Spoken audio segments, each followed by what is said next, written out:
Hello, ladies and gentlemen. My name is Margarita Balandina. My work focuses on ATR-FTIR Spectra of biological fluids, primarily saliva and gingival cervical fluid. What are they? They are a rapid reagent-free molecular fingerprint of a biological fluid. Why is this area important? It's a promising basis for fast and minimally invasive diagnosis of various diseases. However, a practical problem arises immediately. In real biomedical tasks, datasets are often small and heterogeneous. That is exactly why data augmentation is especially relevant in such settings as a way to improve model performance. This leads to the main question of my work. If the metrics improve after augmentations, does it really mean that the model has become better? For clinical spectral data, the answer to this question is far from obvious. On small clinical datasets, an apparent gain after augmentation may mean two very different things. On the one hand, the model may indeed have become more robust. On the other hand, we may be observing false optimism caused by leakage, unstable splitting, overlay sensitive evaluation, or poor quality synthetic data. That is exactly why a simple increase in metrics can be misleading. Therefore, in my work, I don't just test whether the metrics increase, but under what conditions this increase can be trusted. This is where the logic of the whole study comes from. It's not enough to simply compare results with augmentation and without augmentation. One must build a correct evaluation framework for such a comparison. I developed a unified augmentation evaluation framework. First, let me clarify what I call the baseline scenario. This is model training on the original data without synthetic expansion, but under exactly the same conditions as in the augmented scenario. The same pre-processing, the same data split, the same models, and the same rules for threshold selection and calibration. In other words, in this work, the effect of augmentation is interpreted only as the difference between the augmented and the baseline scenario, rather than a comparison between two different protocols. On this basis, I built a reproducible pipeline with fixed random seeds, saved configurations, and automatic report aggregation. This was important because on small clinical datasets, one successful run proves nothing by itself. My contribution is to show how augmentation should be evaluated correctly. First, this requires strict comparison with the baseline scenario. Second, augmentation must be applied only within the training data. Third, I evaluate not only the final classification metrics, but also the geometry of the data. And fourth, I add synthetic data quality control and stability checks. So the main contribution of this work is to show how augmentation should be evaluated in order for the conclusions to be reliable. I used three data sets with different diseases and different numbers of spectra. Thus, the study includes both a very small data set and larger saliva data sets, which makes it possible to compare the effect of augmentation under different statistical regimes. In the classification block, I use the following models. You can see it on the slide. As classical augmentation methods, I use Gaussian noise, spectral shift, and mix-up. All of them were applied strictly within the training walls in order to prevent leakage. The evaluation was carried out along several directions. First, these were classification metrics, recall F1, PR-AUG, and specificity. Second, probability calibration was assessed using the Brier score and ECE. Third, for the small gingival cervical fluid dataset, I added principal component analysis, the best BC top care rule, cluster structure stability, and synthetic data quality control.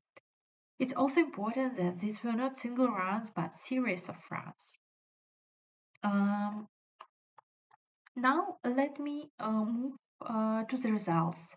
First, the saliva datasets. On collared saliva spectral classical augmentation produced a moderate and model-dependent effect. Metrics increased, also without a dramatic jump in performance, while specificity decreased slightly. On saliva spectra from patients with diabetes, the effect was more pronounced. The positive changes in metrics were larger and probability calibration also usually improved. The most noticeable gain was shown by the SVM with RBF kernel. This leads to an important intermediate conclusion. On larger saliva spectral data sets, augmentation more often behaves as a mild regularizing intervention. It doesn't work miracles, but it can make the model more robust and the probability estimates more reliable. And against this background, it becomes especially clear that on small datasets, the picture is different. The key result of this work was obtained on the small gingival cervical fluid dataset. Here, I didn't observe a universal and reliable improvement in the final classification metrics. And this itself is an important result. It shows that on a very small dataset, augmentation cannot be judged honestly by a single metric alone. There may be a real gain, but there also be only the appearance of one. However, it was exactly on this dataset that a pronounced geometric effect was discovered. In a narrow informative spectral window identified in advance, which had already been highlighted in earlier studies as an informative range for periodontal disease diagnostics, classical augmentation strengthens not the clinical factors themselves, but rather the projection in PCA space. That is, it changes the geometry of the data representation by increasing the average maximum association between clinical factors and coordinates in principal component space. In broader spectral ranges, however, this effect almost disappears.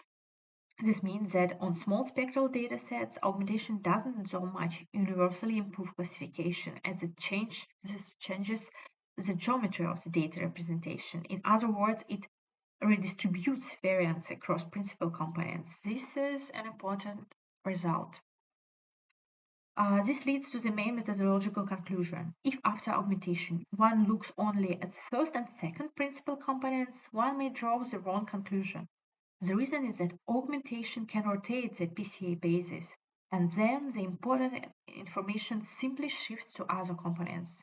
Therefore, in such tasks, it's more correct to use the best PC top care rule, that is to examine the most informative component or several of the most informative components rather than only fix PC1 and PC2. In addition, I evaluated the stability of the internal data structure through clustering. Another important line of validation is synthetic data quality control. For gingival cervical fluid, this can be seen in the quality control metrics. The separability of real and synthetic data remains low, domain overlap is preserved, and the global shift measured by Wasserstein distance remains moderate.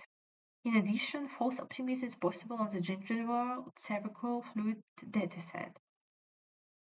In other words, an impressive gain in one metric doesn't yet mean a reliable effect. Therefore, on small spectral datasets, any conclusions about improvement must be supported by several independent checks at once. Thus, my work provides a direct answer to the question posed at the beginning. If the metrics improve after augmentation, this doesn't necessarily mean that the model has truly become better. On larger saliva spectral datasets, such growth more often reflect a real regularizing effect. The model becomes more robust and the probability estimates become more reliable. But on small datasets, such as gingival cervical fluid, a single final metric is not enough. Here, augmentation may produce both a useful effect and false optimism. My work shows that in gingival cervical fluid, its main effect is expressed primarily as a change in data geometry. Therefore, the overall conclusion of the study is that augmentation should not be evaluated as an automatic improvement checkbox, but as a control intervention. only in comparison with the baseline scenario, only when applied within the training data, and only together with analysis of data geometry, structural stability, and synthetic data quality. Thank you so much for your attention.